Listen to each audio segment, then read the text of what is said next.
said silence was golden, but for Dante Vanzini, the most feared man in New York, silence was a curse. His 6-year-old daughter hadn't spoken a single word in 3 years, not since the night her mother died. Specialists failed. Doctors gave up. Even the Vanzini crime family's billions couldn't buy her voice back. Then came a rainy Tuesday, a run-down diner, and a waitress with nothing to lose. She didn't use therapy or medicine. She used a bottle of cheap chocolate syrup. What happened next didn't just break the silence, it started a war. This is the story of how a simple heart, drawn on a pancake, brought the mafia to its knees. The rain in New York City didn't wash things clean. It just made the grime slicker. It was 10:00 a.m. on a Tuesday, and Marino's, a mid-tier diner on the edge of the meatpacking district, was unusually quiet. The regulars, mostly dock workers, and retired beat cops had scattered the moment the black SUVs pulled up to the curb. Clara wiped the counter with a rag that had seen better days. She was 24, tired, and owed more money in student loans than she made in a year. She was a semester short of a degree in child psychology, a dream she'd abandoned when her own mother got sick. Now she served lukewarm coffee and tried to stay invisible. But invisibility was impossible when Dante Vanzini walked through the door. The air in the diner changed instantly. It grew heavier, colder. Dante was a man carved from marble and regret. He wore a charcoal suit that cost more than the diner's annual lease, and his eyes were dark, scanning the room for threats before he even looked at the hostess. Flanking him were 2 men who looked like they chewed glass for breakfast, Marco, his right-hand man, and a younger guard named Luca. But Clara's eyes weren't drawn to the men. They were drawn to the little girl holding Dante's hand. Sofia Vanzini. 6 years old. She wore a pristine white coat that looked terrified of the grease in the air. Her face was a perfect porcelain doll's mask, blank, emotionless, and hauntingly still. "Table 4, Dante said. His voice was a low rumble, the kind that vibrated in your chest. It wasn't a request. Old man Marino, the owner, was shaking as he grabbed menus. "Of course, Mr. Vanzini. Right this way. The booth in the back is private." Clara watched them go. The diner was empty except for them. The bodyguards took up positions, one at the door, one near the kitchen. Dante sat opposite the little girl. "Clara," Marino whispered, rushing back to the counter, his face pale. "You take them. My hands are shaking too much. Just don't mess up. Please. You know who that is?" "I know," Clara said, tightening her apron. Everyone knew who Dante Vanzini was. The tabloids called him the Iron King of the East Coast underworld. The police called him untouchable. Clara grabbed her notepad and walked to the back booth. Her heart hammered against her ribs, but she forced a professional smile. As she approached, she saw the dynamic at the table. It was heartbreaking. Dante was leaning forward, his intimidating demeanor softened into desperation. "Sophie Tesoro," he said softly. "You have to eat something. Just a little. Please." The girl Sophia stared at the laminated tabletop. She didn't blink. She didn't look at him. She was a statue. Clara stepped up. "Good morning. Can I start you gentlemen, and the young lady, with some coffee or juice?" Dante looked up. His eyes were a piercing blue, startling against his olive skin. For a second, Clara felt like he was reading her entire history, the debts, the dropped classes, the loneliness. "Black coffee," Dante said, his voice hardening again as he addressed a stranger. "And orange juice for her, fresh squeezed, no pulp. And to eat? Clara asked. She won't eat, Dante said, the exhaustion bleeding into his tone. Just bring her a plain pancake. Maybe she'll look at it. Clara looked at the girl. She recognized that look. In her clinical rotations, she had seen it in foster kids who had shut down after trauma. It wasn't stubbornness. It was a fortress. The girl was locked inside herself because the outside world was too painful. I'll bring the pancakes, Clara said softly. But maybe she'd like strawberries on them. Sophia didn't move. Dante waved a hand dismissively. Just bring it.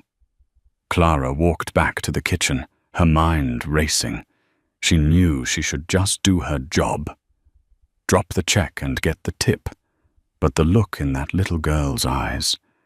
It was the same look Clara's mother had in the hospice ward before the end. The look of someone waiting for permission to let go. Order up. The cook, breathless with anxiety, slid the plate onto the window. A single, plain pancake. Clara stared at it. This won't work, she thought. He's trying to force her to be normal. You can't force safety. She looked around. Marino was hiding in the office. The bodyguards were watching the street. Clara grabbed the industrial-sized bottle of chocolate syrup from the dessert station. What are you doing? The cook hissed. He said plain. I know what he said, Clara muttered. She took a deep breath. Her hand was steady. She didn't just drizzle the syrup. She drew. She used the nozzle like a pen. On the center of the pancake, she drew a perfect, intricate heart. But she didn't stop there. Inside the heart, she drew a small, sad face. And outside the heart, she drew a sun. It was a technique she'd learned in her art therapy for non-verbal children class. Externalize the emotion. She carried the plate out. The bodyguard Marco stepped in front of her. I need to check that. It's a pancake, Marco, Clara said, surprised by her own boldness. Unless you think I hid a wire in the batter, let me pass. Marco blinked, stunned by the sass, and stepped aside. Clara placed the plate down in front of Sophia. Dante looked at the chocolate mess. His jaw tightened. I said plain. I know, Clara said. She didn't look at the mob boss. She looked directly at the child. She crouched down, ignoring the unspoken rule that you never get on eye level with a Vancini unless invited. Sophia, Clara whispered. The girl's eyes flickered. She looked at the pancake. She saw the sad face inside the heart. It's okay to be sad inside, Clara said, her voice barely a murmur. Even when the sun is out. Dante looked ready to explode. Miss, I don't pay you to... He stopped. Sophia had reached for the fork. The entire diner seemed to hold its breath. Even the bodyguards turned to look. The girl's small, trembling hand gripped the utensil. She didn't eat the pancake. Instead, she dipped her finger into the chocolate syrup of the sad face and smeared it, turning the line upward into a smile. Then she looked at Clara. And then a sound, rusty quiet, barely there. Son, Sophia whispered. The silence shattered. Dante Vancini froze. The color drained from his face. He looked from his daughter to the waitress, his mouth slightly open. 3 years. 3 years of silence broken by a waitress in a grease-stained apron. Clara smiled, tears pricking her eyes. Yeah, she said. It's the sun. Dante stood up slowly. The chair scraped loudly against the floor. He towered over Clara. She stood up suddenly, realizing she might have just crossed a line that would get her killed. Who are you? Dante demanded. Clara, she stammered. Just Clara. Dante looked at her. really looked at her for the first time. He didn't see a waitress anymore. He saw a miracle worker. "Get your coat, Clara," Dante said.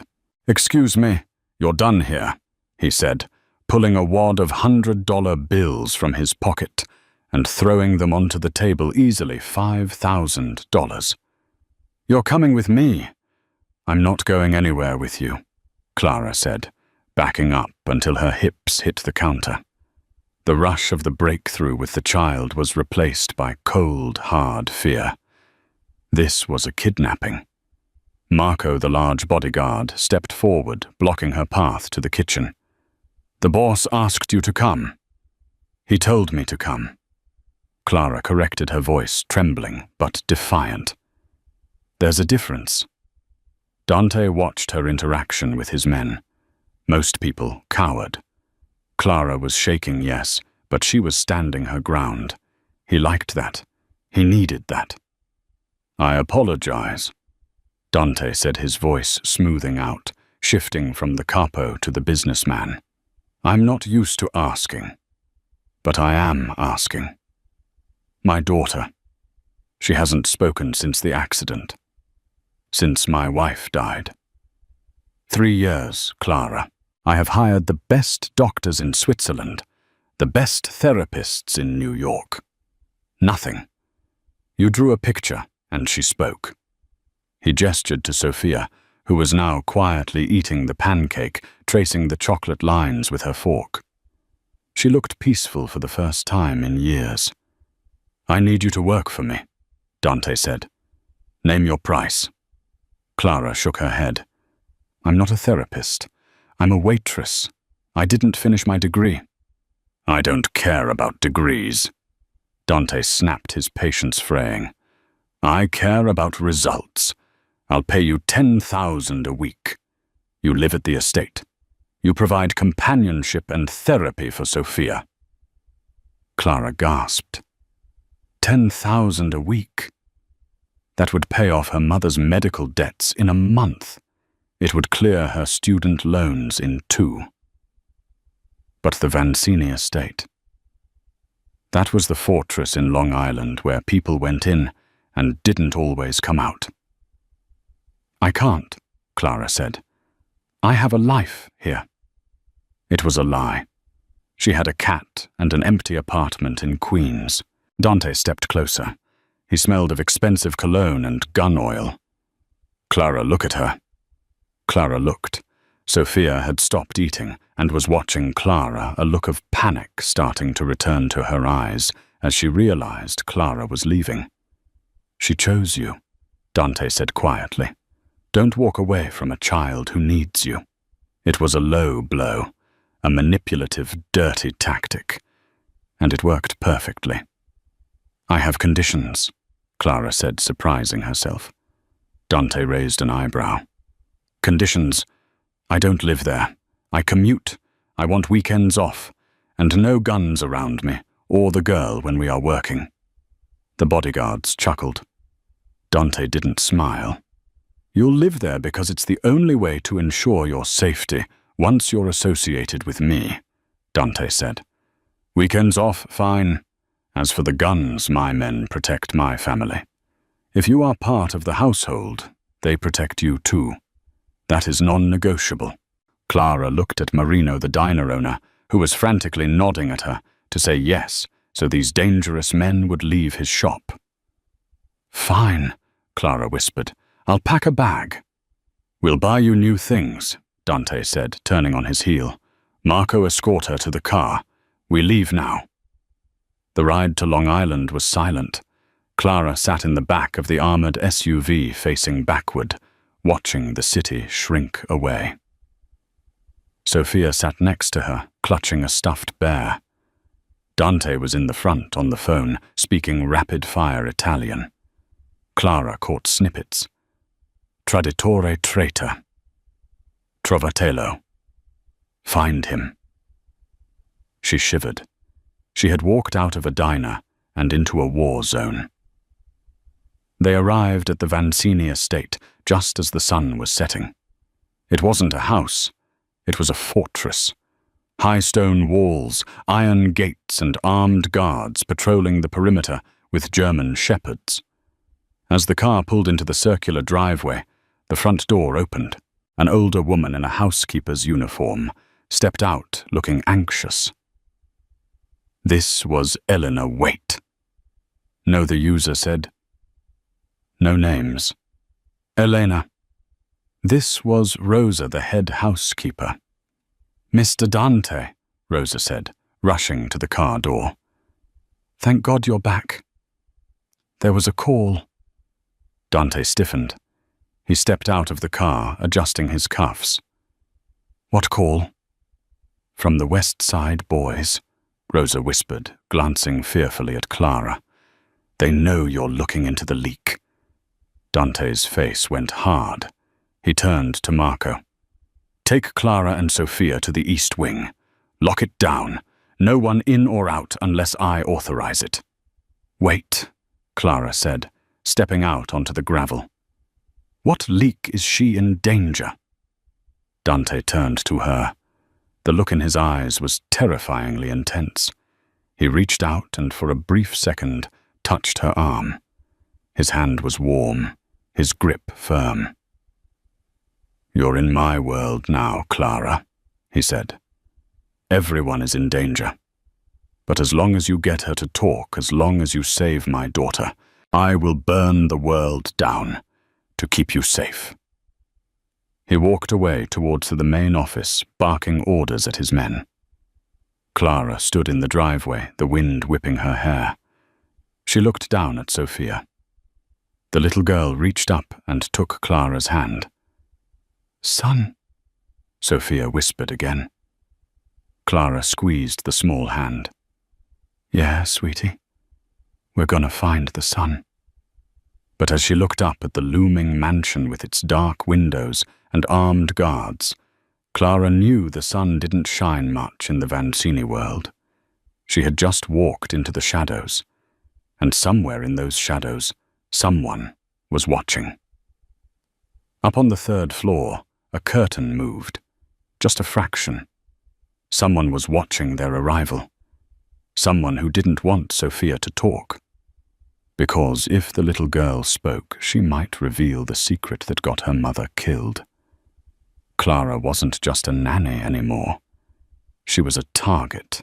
The first week at the Vancini estate felt less like a job and more like living in a museum where you weren't allowed to touch the exhibits.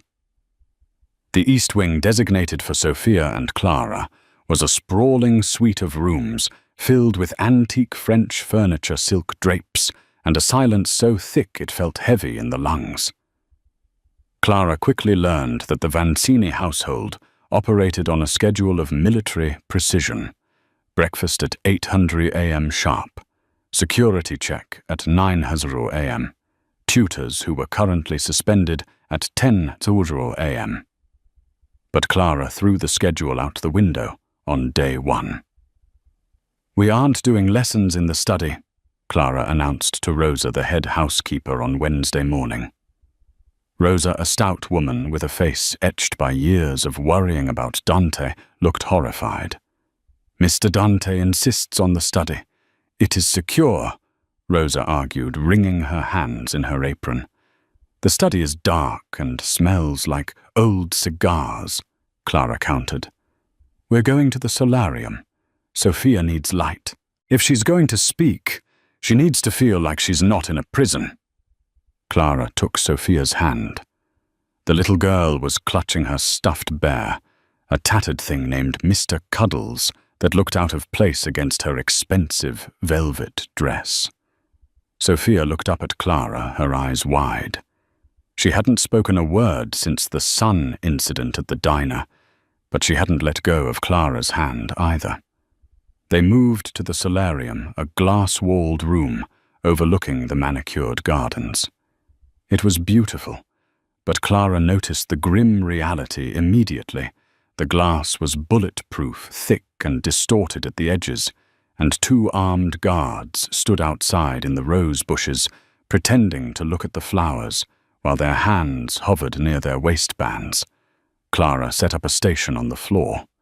not a table the floor.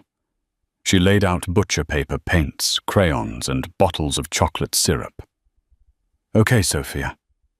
Clara sat cross-legged, ignoring how her jeans pulled tight. "Today we aren't talking. Talking is hard.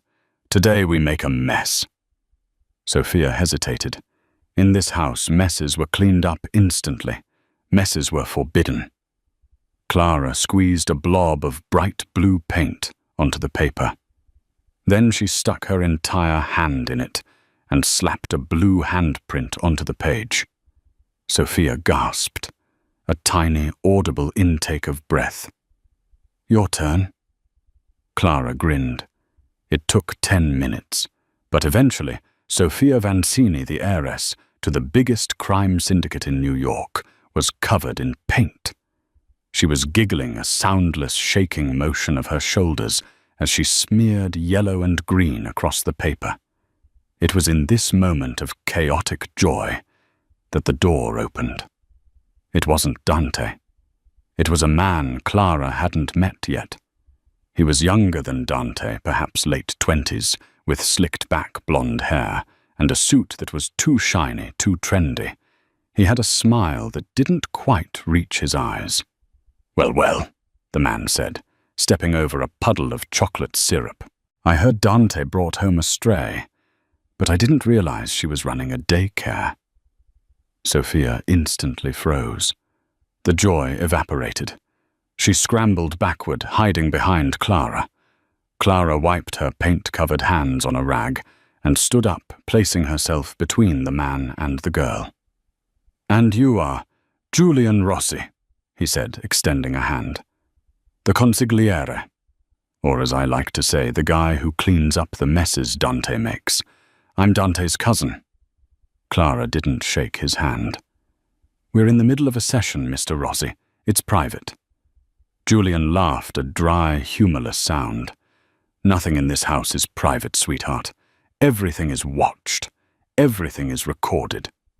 He took a step closer, invading her personal space. "Dante seems taken with you. He's usually more discerning with the help. What's your angle gold digger undercover cop?" "Waitress," Clara said coldly. "Now please leave. You're scaring her." Julian looked at Sophia, his expression unreadable. For a second, Clara thought she saw a flash of annoyance, or was it fear in his eyes when he looked at the child? "She doesn't scare easily," Julian muttered. "She's a Vancini. We don't get it scared. We get even." "Julian." The voice came from the doorway. It was Dante. He had returned early. He was in his shirt sleeves, his tie undone, looking like he'd just come from a brawl. His knuckles were bruised.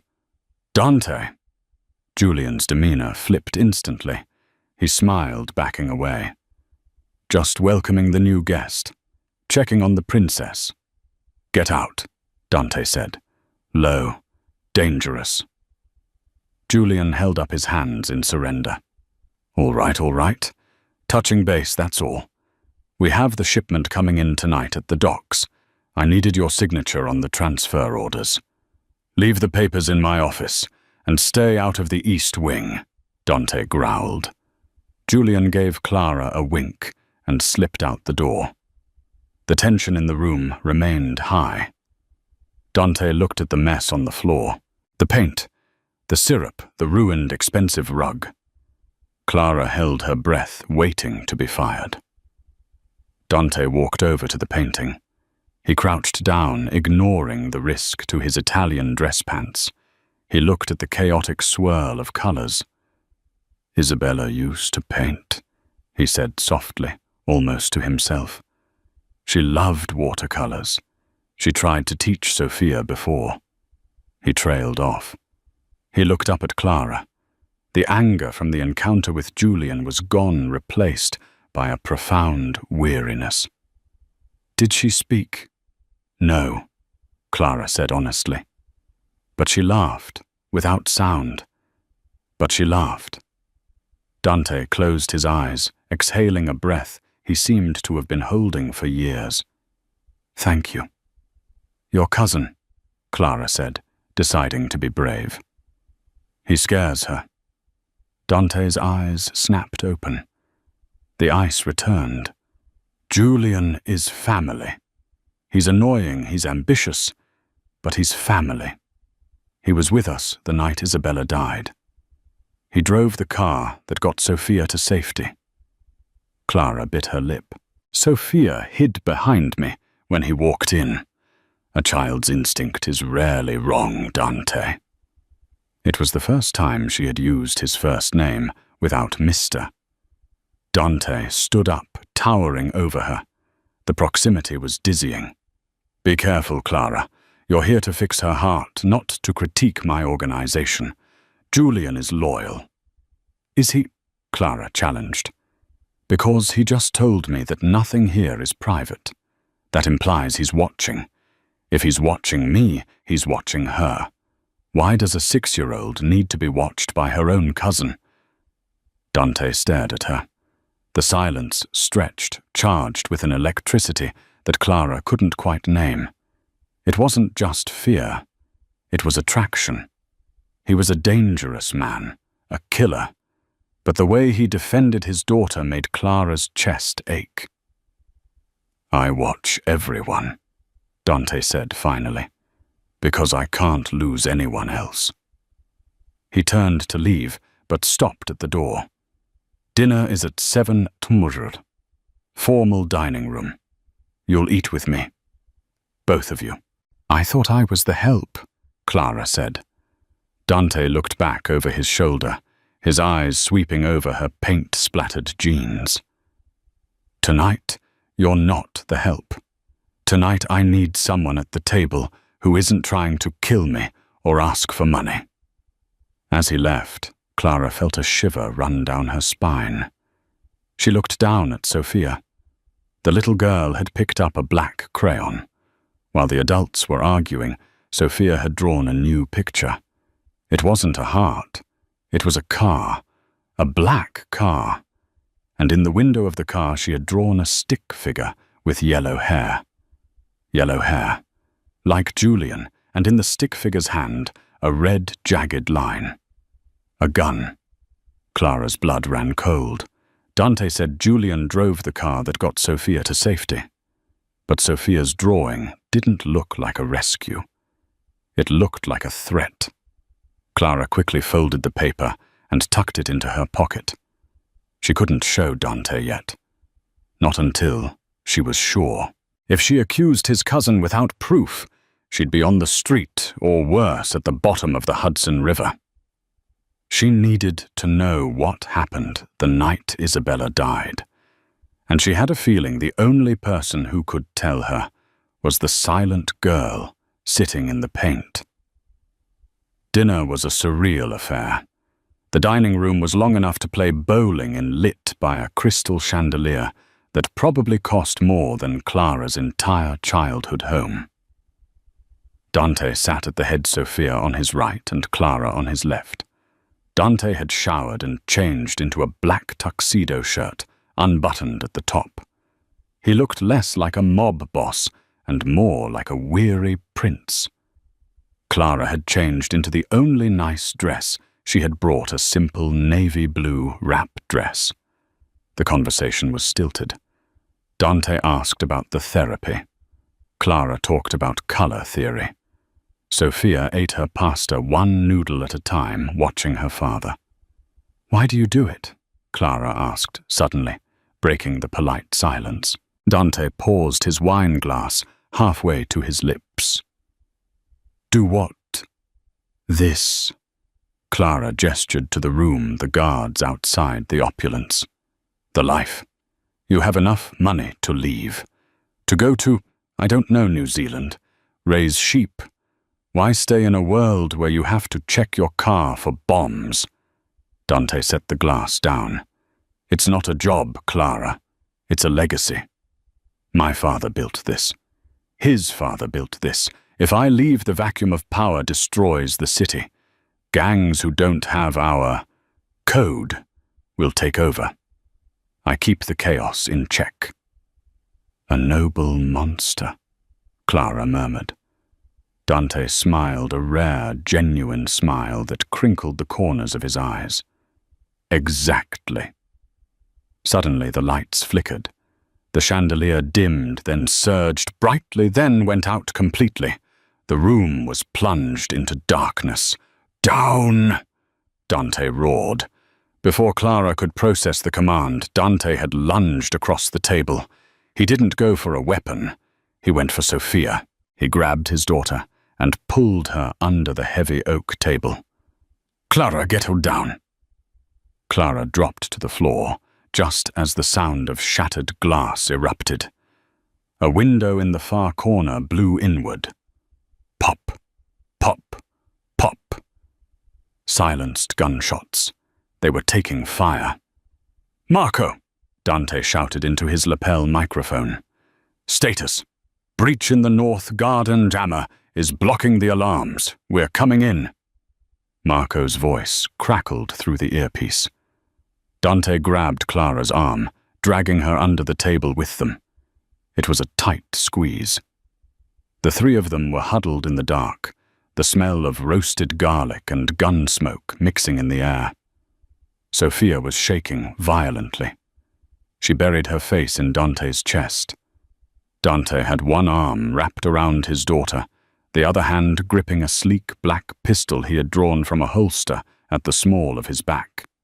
"They cut the power to bypass the perimeter sensors," Dante whispered to Clara. "Stay here. Do not move." "Where are you going?" Clara hissed, grabbing his sleeve. "I'm going to kill them," Dante said calmly. "No, don't leave us." Clara surprised herself with the plea. It wasn't just fear for herself. She knew that if Dante left, the shield was gone. Dante looked at her in the shadows.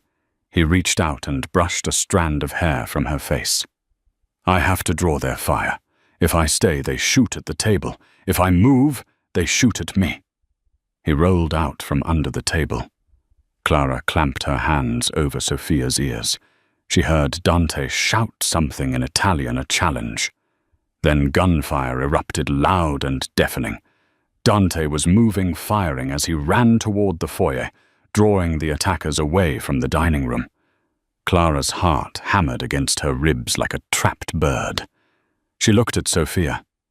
The girl's eyes were squeezed shut, tears leaking out. "It's okay," Clara whispered, though she knew it wasn't. "Daddy is a superhero. He's winning." Suddenly, the dining room door creaked open. Not the main doors Dante had used, but the service entrance from the kitchen. Footsteps, slow, deliberate. Clara held her breath. Was it Marco? A beam of a flashlight swept across the room. It played over the broken glass, the abandoned dinner. "Dante?" a voice called out softly. It was Julian. Clara felt a wave of relief, followed instantly by a wave of cold dread. Why was Julian whispering? Why didn't he turn on the emergency lights? And why did he have a gun drawn, pointing it not at the windows but scanning the floor? Sophia stiffened in Clara's arms. She began to whimper. Clara clamped a hand over the girl's mouth, her eyes widening. The drawing. The yellow-haired stick figure with the gun. Julian wasn't here to help. He was using the attack as cover. The flashlight beam moved closer to the table. Julian was humming, a low, eerie tune. "Come out, little princess," Julian whispered. "Uncle Julian is here to keep you safe, just like I did for Mommy." The horror of the statement hit Clara like a physical blow. Just like I did for Mommy. He had killed Isabella. He had been the leak all along. And Sophia had seen it. That was why she didn't speak. She knew if she spoke, the man with the yellow hair would come back. The flashlight beam hit the tablecloth right in front of Clara's face. He knew they were there. Clara looked around desperately. On the floor near the table leg was the heavy silver pitcher of ice water. Julian grabbed the tablecloth and ripped it away. "Found we." Clara didn't wait. She swung the silver pitcher with every ounce of strength she possessed. It connected with Julian's kneecap with a sickening crunch. Julian screamed, his gun firing wildly into the ceiling as he collapsed. "Run!" Clara screamed, grabbing Sophia. They scrambled out from under the table, slipping on the spilled ice and water. Clara didn't look back. She dragged Sophia toward the main hall. "Bitch!" Julian howled behind them. He was hurt, but he was getting up. Clara burst into the hallway. It was chaos. Smoke flashing lights from the alarm system that had finally kicked in. "Dante!" she screamed. At the far end of the hall, Dante was standing over two bodies dressed in black tactical gear. He spun around at the sound of her voice. He saw them. He saw Clara running Sophia in tow. And he saw Julian limping out of the dining room, raising his gun, aiming at Clara's back. Time seemed to slow down. Dante was too far away. He couldn't reach them in time. But Sophia stopped. She didn't run. She turned around. She looked at Julian, the monster of her nightmares, the man who had silenced her for 3 years. She let go of Clara's hand. She pointed a small finger at him, and she screamed. "Murderer!" The word tore through her throat, raw and primal. It echoed off the marble walls louder than the gunshots. Julian flinched. The shock of the silent girl screaming his secret made him hesitate for a fraction of a second. That fraction was all Dante needed. Bang! Dante's shot was impossible.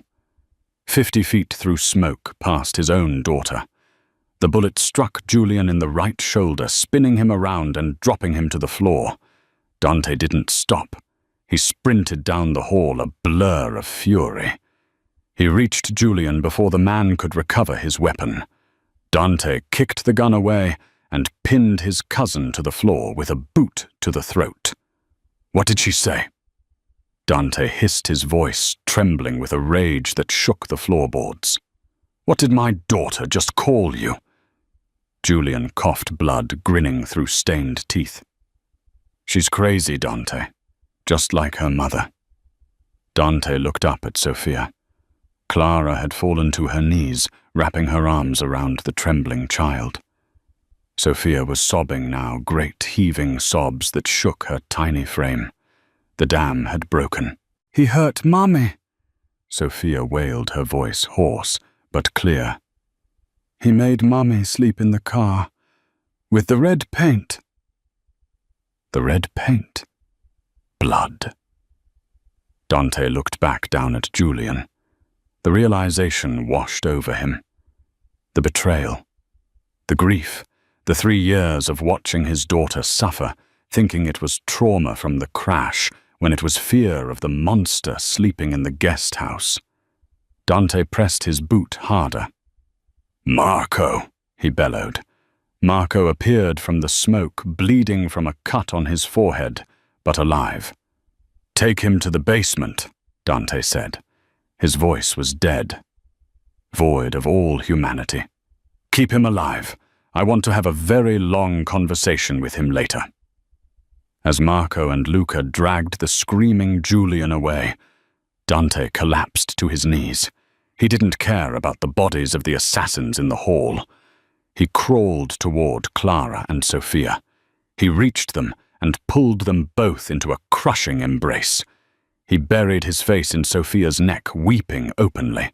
"I heard you, Tesoro," Dante sobbed. "I heard you. You saved us." Clara sat there, sandwiched between the weeping Mafia Don and his daughter, her heart slowly returning to a normal rhythm.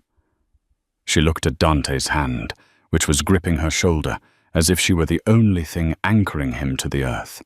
She had broken the silence, but in doing so, she had unleashed a storm. The attack tonight wasn't just a hit. It was a coup attempt orchestrated by Julian. And now that it had failed, the rest of the families in New York would smell blood in the water. Dante pulled back, looking at Clara. His eyes were red intense and burning with a new emotion. "You saved her life," he whispered. "You figured it out." "She drew it," Clara said, her voice shaking. "She drew him in the car." Dante nodded slowly. He stood up and pulled Clara to her feet, then lifted Sophia into his arms. "We can't stay here," Dante said. "The estate is compromised." Julian gave them the codes. "We have to go to the safe house." "Where?" Clara asked. "A cabin in the Adirondacks, off the grid. No phones, no internet, just us." He looked at her, his gaze piercing. "You don't have to come. I can have Marco drive you to the airport. I'll give you $1 million. You can disappear. You'll be safe." Clara looked at the door, at the freedom that waited there. Then she looked at Sophia, who had her head on Dante's shoulder, watching Clara with wide, teary eyes. And she looked at Dante, the man who had just walked through fire for his family. "I'm not going anywhere," Clara said. "I still have to teach her how to draw a proper horse." Dante stared at her for a long moment. Then he nodded. "Let's go." The drive to the Adirondacks was a blur of highway lights and tension. They switched cars 3 times in New Jersey and Connecticut, a dizzying logistical dance orchestrated by Marco to shake any tails. By the time they reached the private access road near Lake Placid, the city rain had turned into a driving blizzard. The safe house wasn't the rustic shack Clara had imagined. It was a sprawling timber lodge hidden deep within a dense pine forest, accessible only by a single dirt road that was rapidly disappearing under the snow. It was fortified, stocked, and completely isolated. "We're here," Dante said, killing the engine of the nondescript pickup truck they had acquired in Albany. Sophia was asleep in the back seat, her head resting on Clara's lap. Clara looked out at the dark silhouette of the cabin. It looked peaceful, a stark contrast to the violence they had just fled. "Is it safe?" Clara asked, her voice hushed. "No place is truly safe," Dante replied, his eyes scanning the tree line. "But this is as close as it gets. No electronics, no signals. The walls are reinforced. We wait here until Marco clears the city." They carried the sleeping child inside. The interior was cold, smelling of cedar and wood smoke. Dante moved with efficient purpose, lighting the massive stone fireplace in the living room, while Clara found blankets. For the next 3 days, the world outside ceased to exist. It was just the 3 of them and Marco, who patrolled the perimeter like a restless wolf encased in a snow globe of silence. But the silence was different now. It wasn't the heavy, suffocating silence of the estate. It was a peaceful silence. Sophia was transforming. With the threat of Julian gone, the fear that had locked her voice away began to dissolve. She didn't speak in full sentences yet, but she hummed. She laughed. She asked for things: juice, up, draw. On the 4th night, a blizzard raged outside, howling against the windows. The power flickered and died, leaving them lit only by the roaring fire. Clara was sitting on the rug reading a storybook to Sophia by firelight. Dante sat in a leather armchair cleaning his gun. It was a jarring juxtaposition, the domestic warmth and the lethal weapon. "The end," Clara whispered, closing the book. Sophia yawned, her eyes drooping. She crawled off Clara's lap and walked over to Dante. She climbed up onto his lap, heedless of the gun parts on the table next to him. Dante froze. He looked at his daughter with an expression of terrified awe. Sophia rested her head on his chest, listening to his heartbeat. "Daddy," she murmured sleepily. Stay. Dante's hand trembled as he stroked her hair. I'm staying, Tesoro. I'm right here. After Sophia fell asleep and they carried her to the master bedroom, which they had given to her for safety, Dante and Clara returned to the fire. Dante poured 2 glasses of whiskey. He handed one to Clara. You realized something today, Dante said, staring into the flames. What? Clara took a sip. The liquid burned pleasantly, warming her chest. You realized I'm not a good man, Dante said. You saw me kill my own cousin. You saw me shoot without hesitation. And yet you're still here. You're not cowering. Clara looked at him. The firelight danced on his sharp features, highlighting the exhaustion and the burden he carried. I saw a father protecting his child, Clara said. Julian was a monster. He hurt her to get to you. That's not family. That's a parasite. Dante turned to look at her. His eyes were intense, stripping away her defenses. Why did you really stay, Clara, at the estate when I gave you the out? You could be in Paris right now, with $1 million. Clara set her glass down.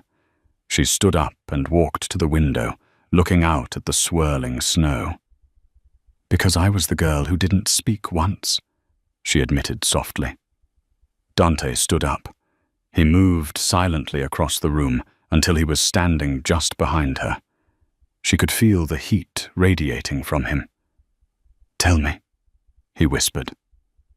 My father left when I was 6, Clara said, watching her breath fog the glass. My mother fell apart. I stopped talking for a year, because I thought if I was quiet enough he'd come back. He never did. No one came to save me. I had to save myself. She turned to face him. I saw Sophia, and I saw myself. But she has you. You came for her. You fought for her. That makes you a good man, Dante. Maybe a dangerous one, but a good one. Dante stared at her, his resolve crumbling. The distance between them seemed to vanish. I haven't felt good in a long time, he murmured. He reached out his hand, cupping her cheek. His thumb brushed her lower lip. Clara's breath hitched. Dante, I shouldn't, he said, his voice rough. You're under my protection. This crosses a line. We crossed the line when you kidnapped me from a diner. Clara whispered, a small smile playing on her lips. Dante let out a low groan and closed the distance. He kissed her.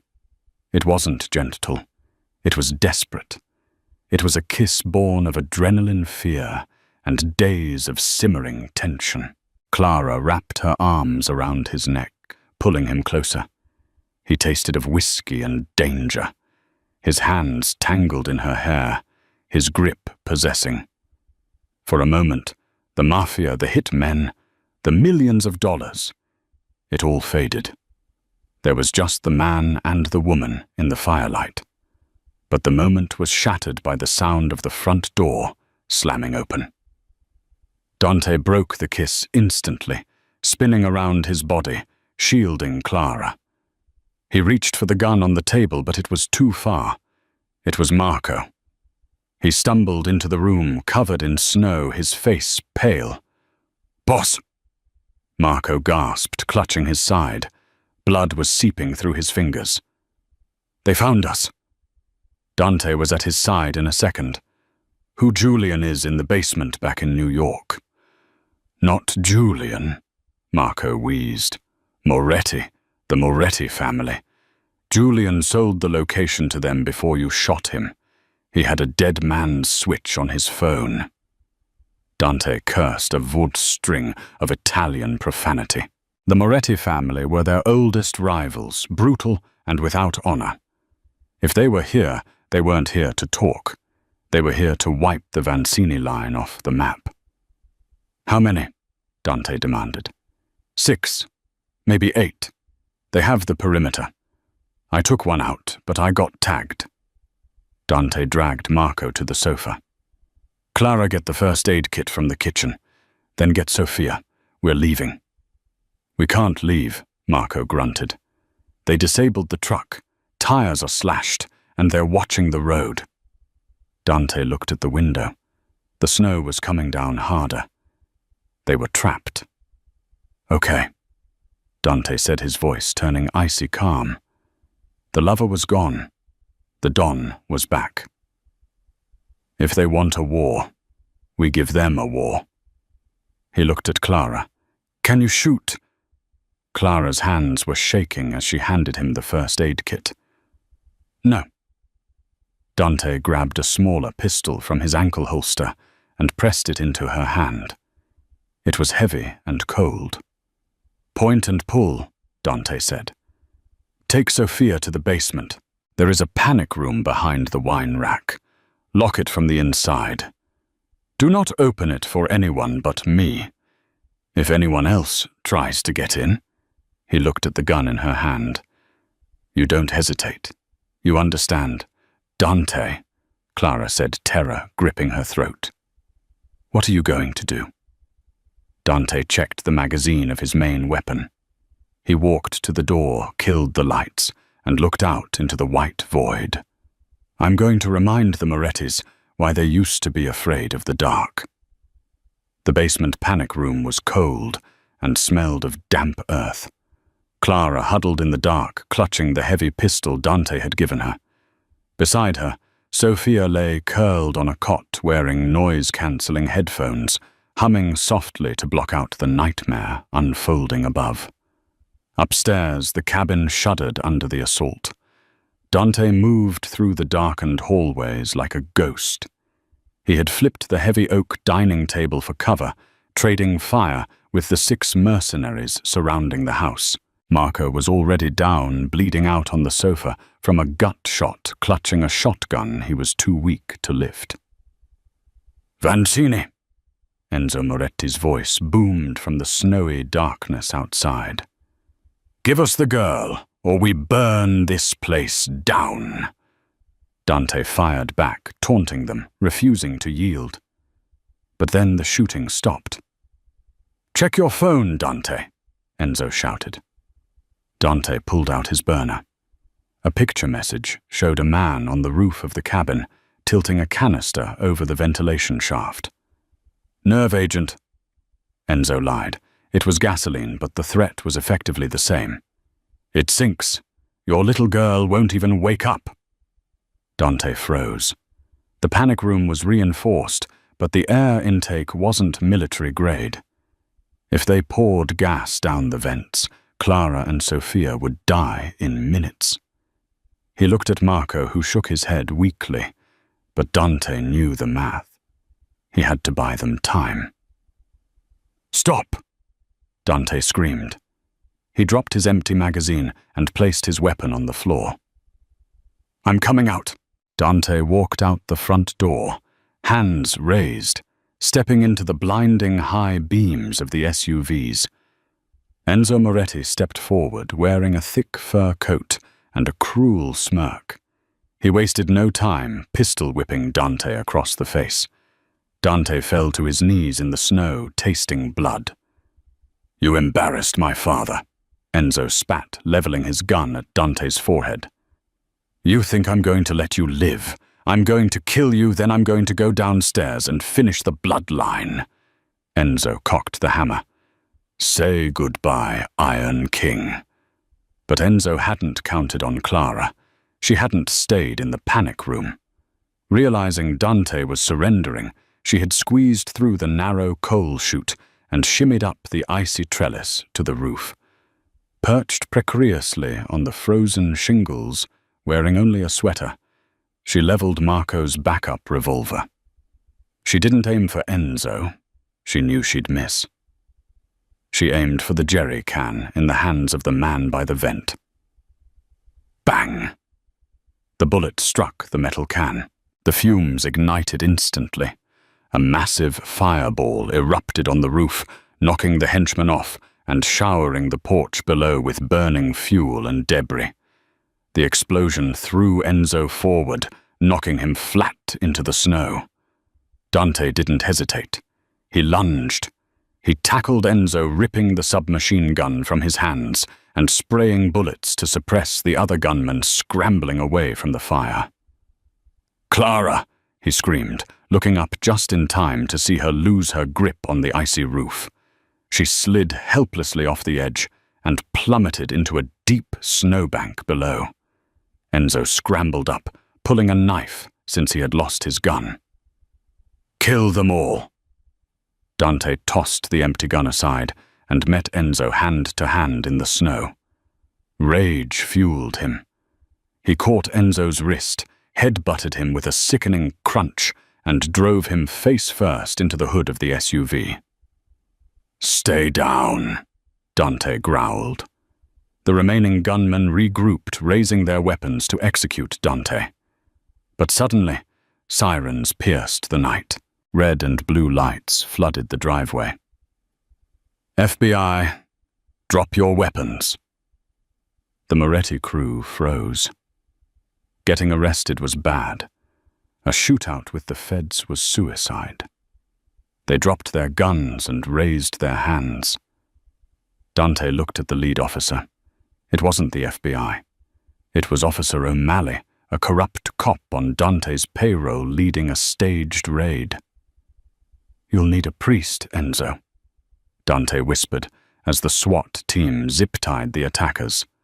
Dante didn't wait for the cleanup. He sprinted to the snowbank under the eaves. Clara was lying there, pale and shivering violently from the fall. "Did I get him?" she asked weakly. Dante scooped her into his arms, crushing her against his chest. "You got him, Clara. You saved us all." "I drew a heart," she whispered, her eyes fluttering shut as consciousness faded. "With fire this time." Dante held her tight, screaming for a medic as the adrenaline finally crashed. The rhythmic beeping of the heart monitor was the first thing Clara heard. She blinked against the harsh hospital lights to find Dante sitting by her bedside, looking like he hadn't slept in a week. His tactical gear was gone, replaced by a clean t-shirt, but the exhaustion was etched deep into his features. "You're awake," he rasped, pouring her water with a trembling hand. He explained the fallout quickly. Marco was out of surgery and already complaining about the hospital food, and Enzo Moretti was in federal custody. The fake FBI raid had created enough confusion to plant evidence in Enzo's trunk. He wouldn't see the sun for 20 years. The war was over. But Dante wasn't celebrating. He stared at the floor, his jaw tight. "I have the papers ready," he said quietly. "A new identity. A passport. A deed to a house in Tuscany. You can go there, paint, and be safe. I almost got you killed, Clara. I can't watch that happen again." Clara ignored the sharp pain in her cracked ribs and sat up. She reached out, grabbing his shirt collar and pulling him down until their faces were inches apart.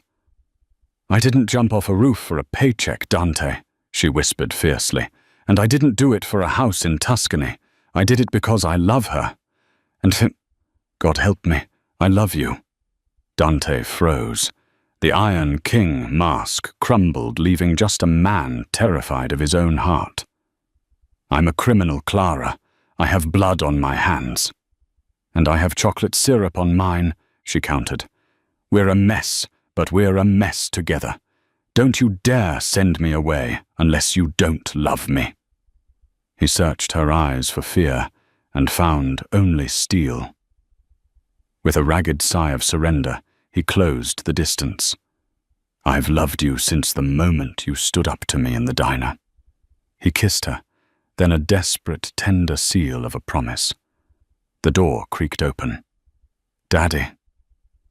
Sophia stood in the doorway. She climbed onto the bed, careful of the IV lines, and handed Clara a piece of paper. It was a drawing of 3 stick figures, holding hands under a giant yellow sun. Beneath them, written in shaky crayon letters, was a single word: family. "She speaks," Clara whispered, tears spilling onto her cheeks. "She speaks," Dante smiled, stroking his daughter's hair. "And she knows exactly what she's saying." 6 months later. The bell above the Golden Heart diner chimed. The place was packed, but the regulars weren't just eating toast. They were staring at the man behind the counter. Dante Vanchini, the most feared man in New York, was wearing a black polo shirt and pouring coffee. He wasn't the boss today. He was the barista. Clara walked out of the kitchen, looking radiant as the new owner. She wrapped an arm around Dante's waist. "Table 4 needs a refill, handsome." "I'm on it, boss." Dante winked. "Daddy, look." Sophia was sitting at table 4, her books spread out. She held up a test paper with a big red A on it. "The teacher said I got all the answers right." She beamed. "But she said I talk too much in class." Dante threw his head back and laughed, a loud, booming sound that filled the diner. It was the sound of a man who had walked through hell and come out the other side holding an angel's hand. "That's my girl," Dante said, kissing Clara's temple. "Never stop talking, Sophia. Never stop." Sometimes the loudest cries for help are the ones that make no sound at all.